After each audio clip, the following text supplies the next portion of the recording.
দুজনেই যখন আত্মসমর্পণ করলো, পিতা তার জীবনের শ্রেষ্ঠ সম্পদ তার পরিবার টুকরা একমাত্র সন্তানকে বিলিয়ে দেওয়ার জন্য যখন সিদ্ধান্ত নিলেন, চূড়ান্ত পর্যায়ে যখন পৌঁছালেন আর ছেলে তার নিজের জীবনকে উৎসর্গ করলেন, আল্লাহ তাআলা বলেন ফালাম্মা আসলামা, দুজনেই যখন আমার আনুগত্য স্বীকার করলো, ওয়াতাল্লাহু লিল জাবিন, এবং জবাইয়ের জন্য পূর্ণ প্রস্তুতি নিয়ে নিল, ওয়ানাদাইনাহু ইয়া ইব্রাহিম কাদ সাদ্দাকতা দুনিয়া। আকাশ থেকে আল্লাহ তাআলা ডেকে বললেন, ইব্রাহিম তুমি যার স্বপ্ন দেখেছিলে তুমি তোমার স্বপ্নকে বাস্তবায়ন করেছো। সুবহানাল্লাহ। এরপরে আল্লাহ তাআলা বললেন ওয়াতারাকনাহু ফিল আখিরিন, পরবর্তীদের জন্য আমি এটাকে একটা নিদর্শন বানালাম, তারা ইব্রাহিম আলাইহিস সালামের দিকে স্মরণ করবে কিয়ামত পর্যন্ত। আমরা তার এই কার্যক্রমকে স্মরণ করে আমাদের লক্ষ্য করা উচিত যে বিষয়টি আজ ইব্রাহিম আলাইহিস সালামের মতো পিতার বড় প্রয়োজন, যিনি তার জীবনের সবচেয়ে প্রিয় সম্পদ আল্লাহর রাহে বিলিয়ে দিতে পারবেন। হাজরা আলাইহিস সালামের মতো মায়ের বড় প্রয়োজন, যিনি আজ নিজের সন্তানকে তার দ্বীনের জন্য বিলিয়ে দিতে পারবেন। ইসমাঈল আলাইহিস সালামের মতো আমাদের নিজেদের মানসিকতা তৈরি হওয়া বড় প্রয়োজন, যে প্রয়োজনে নিজের জীবন উৎসর্গ করে হলেও, নিজের জীবন বিলিয়ে দিয়ে হলেও আল্লাহর আদেশের প্রতি, আল্লাহর আইনের প্রতি, আল্লাহর বিধানের প্রতি আমাদেরকে অনুগত থাকতে হবে। আল্লাহ তাআলা যেন তার দ্বীনের জন্য আমাদেরকে কবুল করেন বলে আমিন। এই কুরবানি রাসূল কারীম সাল্লাল্লাহু আলাইহি ওয়াসাল্লাম যখন বলেছেন যে লিকুল্লি আহলি বাইতিন ওয়া ফি কুল্লি আমিন উযহিয়াতুন, প্রতি বছর প্রত্যেক পরিবারের পক্ষ থেকে একটি কুরবানি হবে যারা সামর্থ্য রাখে। রাসূল সাল্লাল্লাহু আলাইহি ওয়াসাল্লামের একজন সাহাবী দাঁড়িয়ে জিজ্ঞেস করলেন যে ইয়া রাসূলুল্লাহ, এটা আমাদের ফজিলত কি সার্থকতা? রাসূল সাল্লাল্লাহু আলাইহি ওয়াসাল্লাম বলেন লিকুল্লি শাআরাতিন হাসানাতুন, কুরবানির পশুর প্রতিটি পশমের বিনিময়ে আল্লাহ তাআলা সওয়াব লিপিবদ্ধ করে দিবেন। হযরত আয়েশা রাদিয়াল্লাহু আনহাকে রাসূল সাল্লাল্লাহু আলাইহি ওয়াসাল্লাম বলেন, ইয়া আয়েশা, কুরবানির পশুর পাশে যে তুমি দাঁড়াও, এর রক্ত প্রবাহিত হওয়া যখন শুরু হবে, প্রথম রক্তের ফোঁটা মাটিতে পড়ার আগেই আল্লাহ তোমার জীবনের সব গুনাহ ক্ষমা করে দেবেন। এবং প্রতিটি ফোঁটার বিনিময়ে, রক্তের ফোঁটার বিনিময়ে আল্লাহ তাআলা সওয়াব দেবেন। লিকুল্লি কাতরাতিন হাসানাতুন, প্রতিটি ফোঁটার বিনিময়ে আল্লাহ তাআলা সওয়াব দেবেন। শুধু তাই নয়, কিয়ামতের দিন আন্নাহা লাতাতি ইয়াউমাল কিয়ামাতি বিকুরুদিহা ওয়া আশআরিহা ওয়া আযলাফিহা, ইয়াশিন সহ খুব সহ, অর্থাৎ পুরো কুরবানির পশুটাকে সওয়াবের পাল্লায় তুলে কুরবানি দাতার সাথে ওজন দিয়ে দেওয়া হবে। সুবহানাল্লাহ। এজন্য আমাদের কুরবানির মূল উদ্দেশ্য থাকবে শুধুমাত্র কার সন্তুষ্টি? আল্লাহর সন্তুষ্টি। সকল ইবাদতের ক্ষেত্রে দুটি শর্ত দুটি যদি পূরণ না হয়, ওই ইবাদত আল্লাহর দরবারে কবুল হয় না। এক, কাজটি হতে হবে শুধুমাত্র কেবলমাত্র আল্লাহর সন্তুষ্টির জন্য। দুই, কাজটি হতে হবে রাসূল সাল্লাল্লাহু আলাইহি ওয়াসাল্লামের দেখানো পন্থায়।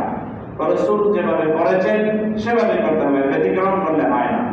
এজন্য কুরবানির ব্যাপারে আমাদের সচেতন থাকা প্রয়োজন। জবাইয়ের ব্যাপারে বেশ কিছু সুন্নাহ আছে, আপনারা জানেন। আরো ছুরি দিয়ে জবাই করতে হয়, আর জবাইয়ের সময় নাম নিতে হয় কার? আল্লাহ। এটা কিন্তু ভোলা যাবে না যে আমরা এক সময় এরকম হইতো যে এই 5 জন বা 7 জনের নামে কুরবানি। আসলে এই 5 জন বা 7 জনের নামে নয়, এই 5 জন 7 জনের পক্ষ থেকে কার নামে? আল্লাহর নামে। কোরআন কারীমে আল্লাহ তাআলা পরিষ্কার করেছেন, লিমা লাম ইয়াযকুর ইসমাল্লাহি আলাইহি, সূরা মাইদায় আল্লাহ তাআলা বলছেন যে পশু জবাইয়ের সময় আল্লাহর নাম নেওয়া হয়নি ওটা গোশত খাওয়াই হারাম, এটা জায়েজ নাই, মুসলমানদের জন্য এটা হারাম। এজন্য মুরগি জবাইয়ের সময় বাজারে যখন মুরগি জবাই হয়, আপনি যখন মুরগি কিনেন, পাশে দাঁড়িয়ে থেকে আপনি নিশ্চিত করবেন যে সে আসলে আল্লাহু আকবার বলছে কিনা।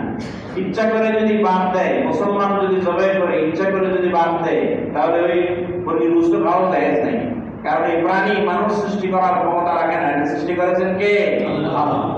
এজন্য এই পশুগুলো আল্লাহ তাআলার দেওয়া, এই প্রাণীগুলো আল্লাহর দেওয়া একটা বিরাট নিয়ামত আমাদের জন্য। জবাইয়ের সুন্নতের ব্যাপারে আরো রয়েছে, জবাই করার পর তার প্রাণ বের হয়ে যাওয়া পর্যন্ত অপেক্ষা করা। আগেই জবাই হয়েছে, আমি দেখতে মনে করেন কষাই এত সময় নাই, আরো 2 জায়গায় তার কন্ট্রাক্ট আছে, এখন আগেই পা গোছানো শুরু করে দিয়েছে জীবিত অবস্থায়, এটা যাতে না হয় এটা খেয়াল রাখতে হবে। আরেকটি কাজ বেশি করা হয়, সেটা হচ্ছে এই যে জবাইয়ের পরে আপনারা দেখবেন অনেক সময় একটা চাকু দিয়া এই তালুর দিকে একটা ঘা দেয়, এটা পার মারে। এটা খুবই বেকায়দাজনক, আপনার গোশত পুরোটাই হারাম হয়ে যেতে পারে। এটা হলো স্পাইনাল কর্ডে আঘাত করে, তখন পশুর স্বাভাবিক মৃত্যুর আগেই সে আঘাতের কারণে, আঘাতজনিত কারণে আগে স্ট্রোক করে মারা যায়। তো যেটা এমনিতেই মারা যায়, জবেহের কারণে মৃত্যু যদি না হয় তাহলে সেটা বুঝতে পাওয়া যায় না। তো সেজন্য কোনো অবস্থাতেই কষাই যেন আপনার যে ইয়ার ভিতর দিয়ে, জবেহের জায়গার ভিতর দিয়ে, ঘাড়ের ভিতরে পাল্লার মধ্যে যাতে ঘা দিতে না পারে, এটা সাবধান থাকে। হয়তো তারা বোঝে না, এই জন্য তারা এই কাজ করে। সচেতন থাকতে হবে। আল্লাহ যেন আমাদের সকলের কোরবানি গুলোকে কবুল করেন, সুন্নাহ পদ্ধতিতে আমাদেরকে কোরবানি করার তৌফিক আল্লাহ যেন দান করেন। কোরআন কারিমে আল্লাহ রাব্বুল আলামিন সূরা ইয়াসিনে বলছেন যে এই পশুগুলোকে তোমাদের জন্য বশ করিয়ে দিয়েছি আমি আল্লাহ। এই যে কোরবানির জন্য বিশাল পশুর হাট, এই যে পশু কিনে আনা, সব পশুকে আল্লাহ মানুষের অনুগত করে দিয়েছেন। সুবহানাল্লাহ বলবেন না? এর মধ্যে দুই একটা একটু বিশৃঙ্খলা করলে বোঝা যায় যে আসলে অবস্থাটা কি। সব পশু যদি বিট্রে করতো মানুষের সাথে, মানুষ দেখলেই যদি লাফালাফি করতো, মানুষ দেখলেই যদি গুরু দিতে যাইত, তাহলে মানুষের পক্ষে কোরবানি দেওয়া সম্ভব ছিল না। শত শত মানুষ কোরবানির সময় মারা যায়। কিন্তু আল্লাহ তাআলা তার গোটা সৃষ্টি জগৎকে জানিয়ে দিয়েছেন। কোরআন কারিমে আল্লাহ রাব্বুল আলামিন সূরা ইয়াসিনে বলছেন, আওয়ালাম ইয়ারাউ আন্না খালাকনা লাহুম মিম্মা আমিলাত আইদিনা আনআমান ফাহুম লাহা মালিকুন। আমি আল্লাহ তাআলা এগুলো বড় করেছি, এই পশুগুলো আমি আল্লাহ সৃষ্টি করেছি। মিম্মা আমিলাত আইদিনা, আমি আল্লাহর হাত এখানে কাজ করেছে। বড় হওয়ার পিছনে তোমাদের কোনো হাত নাই। প্রতিদিন সকালবেলায় এই পশুগুলোকে টেনে টেনে তোমরা বড় করো নাই, কারণ আমি আল্লাহ তাআলা এগুলোকে বড় করেছি। ফাহুম লাহা মালিকুন, তোমাদের এগুলোর মালিক বানিয়ে দেওয়া হয়েছে। ওয়াজাল্লালনাহা লাহুম, আমি আল্লাহ এগুলো তোমাদের জন্য বশীভূত করে দিয়েছি। ওরা তোমাদের অধিকার মুক্ত হয়ে গেছে, তোমরা যেদিকে চালাও ওরা ওইদিকে চলে। ফামিনহা রাকুবুহুম ওয়া মিনহা ইয়াকুলুন, এরপরে কোনটার উপরে তোমরা আরোহণ করো, যেমন উট, গাধা। ওয়া মিনহা ইয়াকুলুন, আবার কোনটার গোশত তোমরা খাও। আবার এর ভিতরে কোনটার দুধ তোমাদের জন্য বড়ই উপকারী। সূরা ইয়াসিন আল্লাহ তাআলা প্রাণী জগতের এই বিশাল ব্যাখ্যা দিয়েছেন। তাহলে এই প্রাণীগুলো সৃষ্টি করেছেন কে? আল্লাহ। আর মানুষকে দেখায় আল্লাহ বলছেন এটা হচ্ছে আশরাফুল মাখলুকাত, ওরে তুমি স্যালুট দিয়ে চলবে, ও যেদিকে নিতে চায় ওদিকে যাবে, ও মারতে চাইলে মরবে, বাঁচতে চাইলে বাঁচবি, যেই কাজ করতে চায় ওরে দিয়ে ওই কাজ তোকে দিয়ে যেন হয়, এটা ওই প্রাণীগুলোকে বলে দেওয়া হয়েছে, তাকে বশীভূত করে দেওয়া হয়েছে আমাদের জন্য। এই যে আল্লাহর বিশাল নিয়ামত, এই নিয়ামত শুকরিয়া আদায়ের জন্য বড় কাজ হলো জবাহের সময় নাম দিতে হবে কার? আল্লাহ। আল্লাহর নাম যদি নেওয়া না হয় তাহলে এই জবাহের গোশত খাওয়া, এই প্রাণীর গোশত খাওয়া জায়েজই হয় না। এজন্য নিজের প্রাণী, আপনি নিজের পশুকে নিজে জবাই করবেন, এটা হচ্ছে সুন্নাহ। বিশ্বনবী মুহাম্মদ সাল্লাল্লাহু আলাইহি ওয়াসাল্লাম নিজে তার কুরবানিটা তিনি জবাই দিয়েছেন।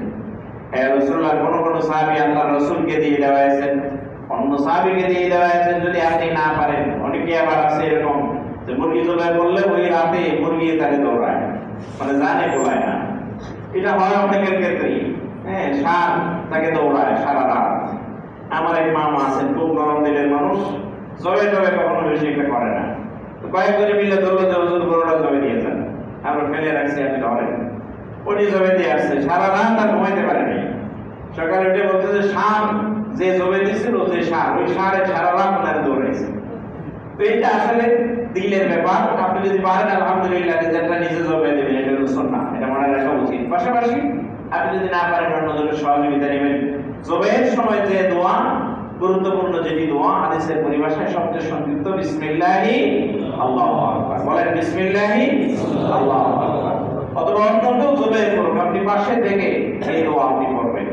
অনেকগুলো দোয়ার মধ্যে রয়েছে ইন্না সালাতি ওয়া নুসুকি ওয়া মাহইয়ায়া ওয়া মামাতি লিল্লাহি রাব্বিল আলামিন। নিশ্চয় আমার নামাজ, আমার কুরবানি, আমার জীবন, আমার মৃত্যু সবকিছু কেবলমাত্র কার জন্য? আল্লাহর জন্য। এরপরে জবে হয়ে যাওয়ার পরে এরপরে রাসূল সাল্লাল্লাহু আলাইহি ওয়াসাল্লাম দোয়া করতেন, আল্লাহুম্মা তাকাব্বাল মিন্নি মিন মুহাম্মদ ওয়া আলি মুহাম্মদ, আল্লাহুম্মা তাকাব্বাল মিন মুহাম্মদ ওয়া আলি মুহাম্মদ। আল্লাহ এটি মুহাম্মদ এবং তার পরিবারের পক্ষ থেকে এটিকে কবুল করো। আল্লাহ তাআলা যেন আমাদের সকলের কুরবানিগুলোকে কবুল করেন।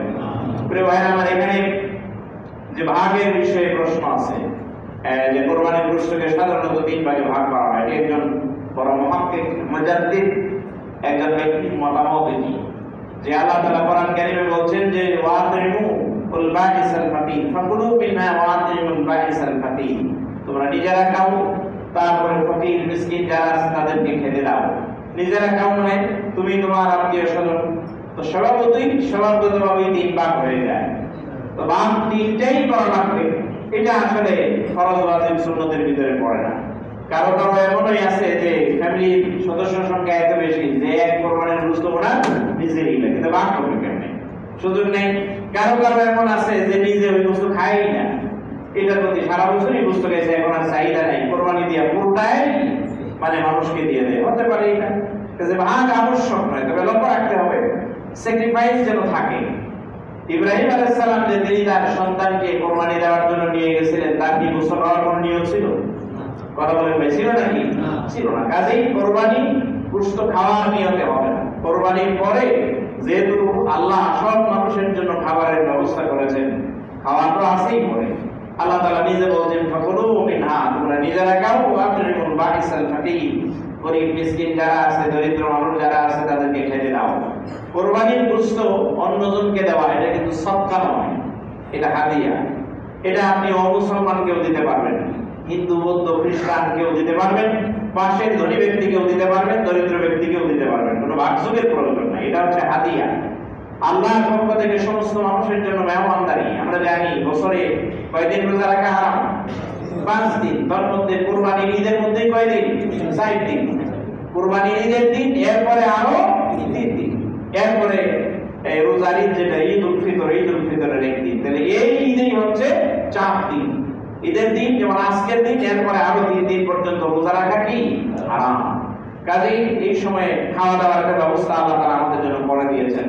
আমরা যেন নিজেরা খাই, গরীব মিসকিন যারা আছে তাদের ব্যাপারে আমরা যেন সচেতন থাকি। বিশেষ করে বাড়ির মালিক যারা, আপনি আপনার বাড়ির যারা থাকে, ভাড়ায় যারা থাকে, তারাকে কোরবানি দিতে না পারলে যেন মিসিং না হয়, এটা একটু খেয়াল রাখার জন্য চেষ্টা করতে হবে। আল্লাহ তাআলা যেন আমাদের সকলকে তার দ্বীনের জন্য যেন কবুল করেন। বিশেষ করে আজকের এই ঈদুল আযহা থেকে আমরা ত্যাগের শিক্ষা নিয়ে আমরা যেন আমাদের জীবনটাকে ত্যাগের মহিমায়, ত্যাগের আলোকে আমরা যেন গড়ে তুলতে পারি, আল্লাহ যেন আমাদেরকে তৌফিক দান করেন। বিশেষ করে ইব্রাহিম আলাইহিস সালামের আদর্শগুলো আমরা আমাদের জীবনের পদে পদে যেন অনুসরণ করতে পারি। আমরা আমাদের জীবনটাকে যেন আল্লাহর আদেশ অনুযায়ী নিজেদেরকে যেন তৈরি করতে পারি, আল্লাহ যেন আমাদেরকে সেভাবে কবুল করেন। ইব্রাহিম আলাইহিস সালাম আল্লাহর আদেশ বাস্তবায়নের জন্য তিনি তার সন্তানকে আল্লাহর রাস্তায় কোরবান দিতে দ্বিধাবোধ করেননি। ইসমাঈল আলাইহিস সালাম তিনি তার নিজের জীবনকে বিলিয়ে দিতে দ্বিধাবোধ করেননি। তিনি বলছেন যে ইয়া আবাতি ফাআল মা তুমার সাতাজিদুনি ইনশাআল্লাহু মিনাস সাবিরিন, যেহেতু আল্লাহর আদেশ, আপনি আল্লাহর আদেশ বাস্তবায়ন করুন। হযরত ইব্রাহিম আলাইহিস সালামের এই শিক্ষাগুলো নিয়ে আমরা যেন পথ চলতে পারি, আল্লাহ তাআলা আমাদেরকে তৌফিক দান করুন। পরিশেষে বলা হচ্ছে যে পরিবেশ, আমরা যেহেতু এই মহল্লায় আমরা থাকি, এটার পরিবেশ রক্ষা করার দায়িত্ব আমাদের। কোন মানুষটা কতটা ভদ্র সেটা তার পরিবেশের উপরে নির্ভর করে। এজন্য কোরবানির বর্জ্য যেগুলো রয়েছে এগুলো যত্রতত্র না ফেলে আমরা নির্দিষ্ট একটা জায়গায় ফেলবো, বিশেষ করে মাটির নিচে খুঁজে ফেলতে পারলে সবচেয়ে ভালো, দুর্গন্ধ কমে যাবে। এটা যেমন ভালো তেমনি আবার খারাপও আছে। কাজেই দুর্গন্ধ যেন না ছড়ায়, অন্যের জন্য এটা যেন বিপদের কারণ না হয়, কষ্টের কারণ না হয়, সেটা আমরা খেয়াল রাখবো। আল্লাহ তাআলা যেন তৌফিক দান করেন। আর ঈদের নামাজ বছরে 2 বার তো, এই জন্য বলবো আমাকে উপরে যিনি আছেন আমাদের আনোয়ার সাহেব আছেন, খেয়াল রাখবেন উপরে একজন ইমামকে দেখা শর্ত, এটা দেখবেন, খেয়াল রাখবেন। সাধারণত ঈদের নামাজ যেভাবে আদায় করা হয়, যে আগে হলো নিয়ত নাকি, নামাই দোয়ান জানি, আমরা ভুলে গেছি না পড়তে উসাল্লি লিল্লাহি তাআলা রাকাতাই সালাতিল ঈদুল আযহা মা সিত্তাতি তাকবীরাতি ওয়াজিবুল্লাহি তাআলা। এরপরে আবার যারা মানে মুসল্লি তারা বলবে ইবতাদাইতু বিহাযাল ইমাম বলবে আনা ইমামুল লিমান হাদারা ওয়া ইয়াহদুরু মুতাওয়াজ্জিহান ইলা জাতিল কাবাতিশ শরীফাতি। আল্লাহু আকবার। বিশাল লম্বা। আসলে এটা কোরআনেও নাই, হাদিসেও নেই, এটা বলা আবশ্যক নয়। কেউ যদি মনে করে যেটা বলা আবশ্যক তাইলে বলাটা বিদআত। কারণ রাসূল তার সাহাবীরা এই ধরনের এই আরবি ভাষা দিয়া এই ধরনের লম্বা দোয়া কেউ বলেননি, নিয়ত বলেননি। আন-নিয়াতু তাওয়াজ্জুহুন নাফসি নাহওয়াল আমালি, নিয়ত হচ্ছে কোনো কাজ করার ইচ্ছা করে ওই কাজটা করতে শুরু করে দেওয়া, এটার নাম হচ্ছে নিয়ত। তা আপনারা যে মসজিদে আসছেন উদ্দেশ্য শুধুমাত্র একটা, কি উদ্দেশ্যে এসেছেন? ঈদের নামাজ পড়বেন। নামাজটা কয় রাকাত? 2 রাকাত। এটার মধ্যে অতিরিক্ত তাকবীর আছে কয়টা? 6টা। হ্যাঁ, 12 তাকবীরের হাদিস সহিহ। আমরা 12 তাকবীর দিয়ে পড়ি না, 6 তাকবীর দিয়ে পড়ি। 6 তাকবীর 12 তাকবীর দিয়ে বলবো আল্লাহর দরকার নেই। 12 তাকবীর ওয়ালারা বলছে যে 6 তাকবীর সহিহ না। ডক্টর আব্দুল্লাহ জাকির রাহমাতুল্লাহ আলাইহি বলছেন যে আহলে হাদিসের মানুষদের জন্য এটা একটা বড় সমস্যা, যে আপনি যে বললেন যে সহিহ না, সহিহটাকে গায়রে সহিহ বানায় দিলেন, রাসূলের হাদিসকে আপনি অস্বীকার করলেন, এটা তো খুবই অন্যায়। 12 তাকবীরটাও সহিহ, আমরা যে 6 তাকবীর পড়ি এটাও সহিহ, দুইটাই হাদিস দ্বারা সাব্যস্ত। তো রাসূল সাল্লাল্লাহু আলাইহি ওয়াসাল্লাম 6 তাকবীর পড়েছেন, এজন্য আমরা 6 তাকবীর পড়ি, এটা বেশি প্রচলিত। বিভিন্ন জায়গায় 12 তাকবীর হয়। তো প্রথমেই নিয়ত আপনার এই বাদার পরে সানা সুবহানাকা আল্লাহুম্মা ওয়া বিহামদিকা, হ্যাঁ পরে কি তাবারাকা ইসমুকা ওয়া তাআলা জাদ্দুকা ওয়া লা ইলাহা গায়রুক। সানার পরে অতিরিক্ত তাকবীর বলবো আমরা কয়টা? 3টা। শেষ তাকবীরটা যেটা তৃতীয় তাকবীর দেওয়ার সময় আমরা হাত বেঁধে ফেলবো। আর প্রথম তাকবীরের সময় তো হাত বাঁধাই, সানা বলার পরে ছাড়বো, এরপরেরটাতে ছাড়বো, শেষেরটা বলার পরে আমরা হাত বেঁধে ফেলবো। এরপরে আমরা সূরা ফাতিহা পড়বো, সূরা ফাতিহার সাথে আরেকটা সূরা মিলাবো। এটা রাসূলুল্লাহর সুন্নাহ হচ্ছে প্রথম রাকাতে সাব্বিহ ইসমা রাব্বিকাল আলা এটা পড়া। এটা আমাদের দাঁড়াইলে যদি মনে থাকে হিসাবে যদি বলায়, কারণ আপনি এক সূরার প্রস্তুতি নিয়ে নামাজ শুরু করছেন, তাকবীর দেওয়ার পরে আর কিছু মনে নেই, মনে হইতেছে আরেক সূরা, তখন আপনি ওইটাই পড়বেন। কারণ কোরআন কারীমে আল্লাহ বলেন ফাকরাউ মা তায়াসসারা মিনাল কোরআন, কোরআনের যেই জায়গা থেকে পড়তে তোমার সহজ হয় সেই জায়গা থেকেই কি করো? পড়তে শুরু। প্রথম রাকাতে সাব্বিহ ইসমা রাব্বিকাল আলা রাসূল পড়তেন, দ্বিতীয় রাকাতে পড়তেন হচ্ছে তারপরের সূরাটা গাশিয়া, হাল আতাকা হাদিসুল গাশিয়া।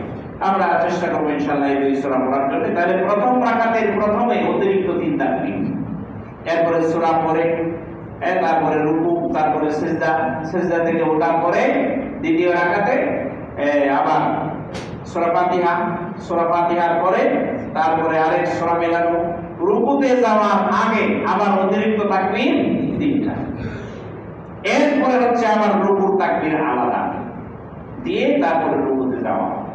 এই তো আল্লাহ তাআলা যেন আমাদেরকে রাসূল সাল্লাল্লাহু আলাইহি ওয়াসাল্লামের দেখানো পদ্ধতিতে সালাত আদায় করার তৌফিক দান করেন। আমাদের সালাত, সিয়াম সহ যাবতীয় আমলগুলো আল্লাহ তাআলা যেন কবুল করেন।